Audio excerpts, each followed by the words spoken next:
सीधे मुद्दे पर आते हैं। आज की इस चर्चा में हम एक बेहद दिलचस्प और दिल छू लेने वाली कहानी के स्रोत सामग्री का विश्लेषण कर रहे हैं। यह कहानी है एक 8 साल की छोटी सी बच्ची की, जो अपनी मासूम सी दुनिया से बाहर निकलकर एक एकदम सीक्रेट और साहसिक सफर पर निकल पड़ती है। यह सिर्फ एक बस की सवारी नहीं है, बल्कि बाहरी दुनिया की सच्चाइयों को समझने का एक बहुत बड़ा सफर है। तो चलिए इसमें गहराई से उतरते हैं। जरा सोचिए क्या होता है जब वल्ली नाम की एक 8 साल की बच्ची बिना किसी को बताए चुपचाप घर से खिसक लेती है, वो भी इस विशाल और अनजान दुनिया का अकेले ही सामना करने के लिए। वल्ली का ये असाधारण और अकेला सफर हमें उसके चरित्र की गहराई और दुनिया को देखने के नजरिए से एकदम रूबरू कराता है। अब वल्ली के इन दो बिल्कुल अलग रूपों को देखिए। एक तरफ तो वास्तविकता है, एक 8 साल की बच्ची जिसकी अपनी कोई कमाई नहीं है, और दूसरी तरफ बस में बैठा उसका वो रूप, एक मैडम का। जी हाँ, एक ऐसी स्वतंत्र यात्री जो पूरे गर्व और कॉन्फिडेंस के साथ अपना खुद का किराया चुका रही है। इन दोनों रूपों के बीच का ये अंतर ना वाकई कमाल का है। अब बात करते हैं कि ये सब शुरू कैसे हुआ। वल्ली का सबसे पसंदीदा टाइम पास क्या था? उसे अपने घर के मेन दरवाजे पे खड़े रहना बहुत पसंद था। वहां खड़े होके वो हर घंटे गांव से शहर जाने वाली बस को बस देखती रहती थी, और ये बस यात्रियों के हर नए समूह के साथ उसके मन में एक ऐसा गहरा और ना रुकने वाला आकर्षण पैदा कर रही थी कि बस पूछिए मत। उसके अंदर उस बस की सवारी करने की एक अजीब सी जिद पैदा हो गई थी। अब यहां जो बात सबसे दिलचस्प है वो ये है कि वल्ली ने अपने सपने को पूरा करने के लिए कितनी जबरदस्त और बारीकी से रिसर्च की। मतलब वो सिर्फ हवाई के लिए नहीं बना रही थी। उसने बस से आने जाने वाले पड़ोसियों की बातों को छुप छुप कर बड़े ध्यान से सुना। उसने पता लगा लिया कि शहर की दूरी 6 मील यानी करीब 9.6 किलोमीटर है। एक तरफ का किराया 30 पैसे है और एक तरफ जाने में 45 मिनट लगते हैं।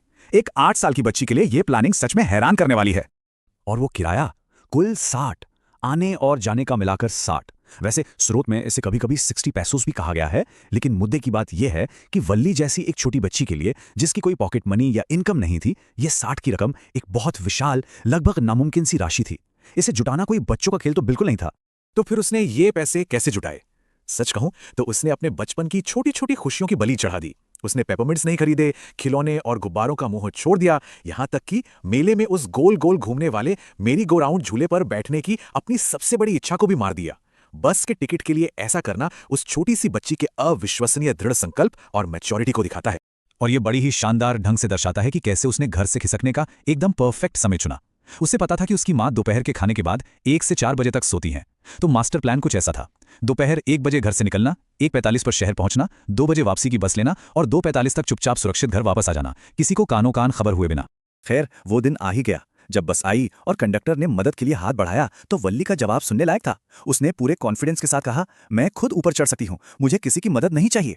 उसके इस बेबाक और निडर रवैये को देखकर कंडक्टर भी थोड़ा हैरान रह गया और मजे लेते हुए उसे मजाक में मैडम बुलाने लगा। बस के अंदर का नजारा भी कुछ कम नहीं था।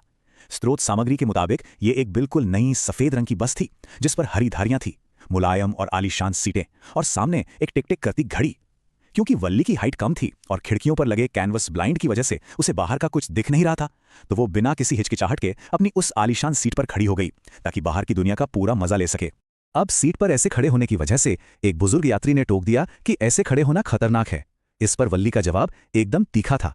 उसने तुरंत बचाव करते हुए कहा, यहां कोई बच्चा नहीं है, मैंने भी बाकी सबकी तरह अपना किराया चुकाया है। यह देखना बहुत दिलचस्प है कि वो खुद को किसी भी हाल में कमजोर या बच्ची नहीं कहलवाना चाहती थी। इसी बीच एक और वाकया होता है। वल्ली के बगल में एक बूढ़ी औरत आकर बैठ जाती है। बड़े बड़े कानों के छेद, पान चबाती हुई और अजीब से सवाल पूछने वाली एक औरत। वल्ली को यह सहयात्री बिल्कुल भी पसंद नहीं आती। उसे उस औरत से एक अजीब सी चिढ़ महसूस होती है और वो उसके बेतुके सवालों का बड़ी ही रूखाई से जवाब देती है, उनसे पूरी तरह दूरी बनाए रखती है। लेकिन जैसे ही वल्ली की नजर खिड़की के बाहर जाती है, सब कुछ एकदम जादुई लगने लगता है। बाहर का नजारा सच में कमाल का था। नहरें, ताड़ के पेड़, हरे भरे घास के मैदान और विशाल पहाड़, सब कुछ बड़ी तेजी से पीछे छूट रहे थे। यह वल्ली की खुशी और उत्साह का चरम बिंदु था। उसने जिस दुनिया की सिर्फ कल्पना की थी, उसे साक्षात देखकर वो खुशी से झूम रही थी। और तभी इस सफर का सबसे मजेदार पल आता है। सड़क के ठीक बीचों बीच एक जवान गाय आ जाती है। ड्राइवर जोर जोर से हॉर्न बजाता है, लेकिन वो डरी हुई गाय हटने के बजाय अपनी पूंछ हवा में उठाकर बस के ठीक सामने बेतहाशा दौड़ने लगती है। इस नजारे को देखकर वल्ली खुद को रोक नहीं पाती और पागलों की तरह हंसने लगती है। वो इतना ज्यादा हंसती है कि कंडक्टर को मजाक में कहना ही पड़ता है, अरे मैडम, क्या आज के लिए इतना हंसना काफी नहीं है? कुछ कल के लिए भी बचा लीजिए।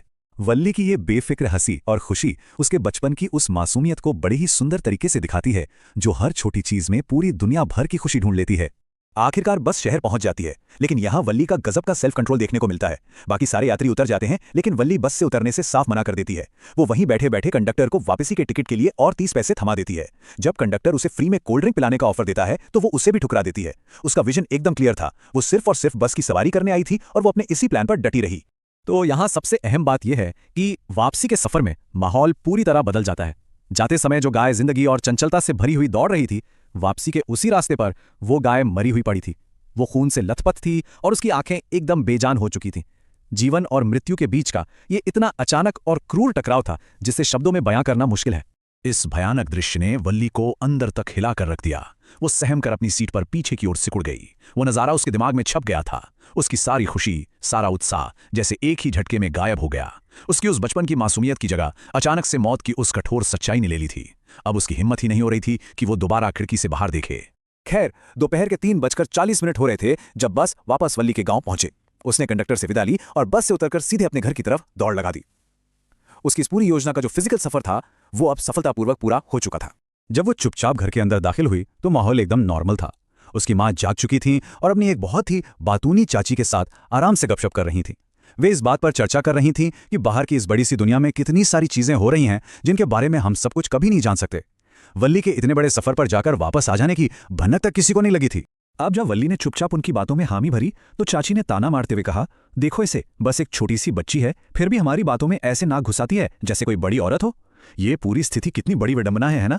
चाची को लग रहा है कि वल्ली दुनिया से अनजान एक छोटी सी नादान बच्ची है, जबकि सच्चाई तो यह है कि वल्ली अभी अभी दुनिया का एक बहुत बड़ा और गहरा अनुभव लेकर लौटी है।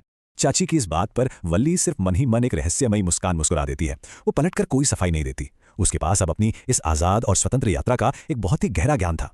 उसने बाहरी दुनिया की अद्भुत सुंदरता को भी देख लिया था और उसकी सबसे भयानक क्रूरता को भी।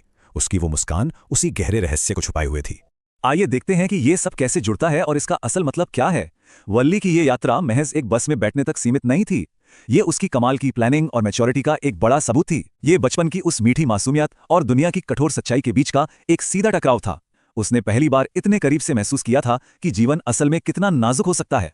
तो इस पूरी कहानी का विश्लेषण करने के बाद एक बहुत ही गहरा सवाल उठता है जिस पर हम सबको विचार करना चाहिए। क्या इस असली दुनिया में कदम रखने और उसे समझने का मतलब यही है कि हमें अपने सफर में कहीं ना कहीं अपने बचपन की उस मासूमियत को हमेशा के लिए खोना पड़ता है? इस विचारोत्तेजक सवाल के साथ ही स्रोत सामग्री पर आधारित हमारी आज की ये चर्चा यहीं समाप्त होती है। ये कहानी वाकई बहुत कुछ सोचने पर मजबूर कर देती है।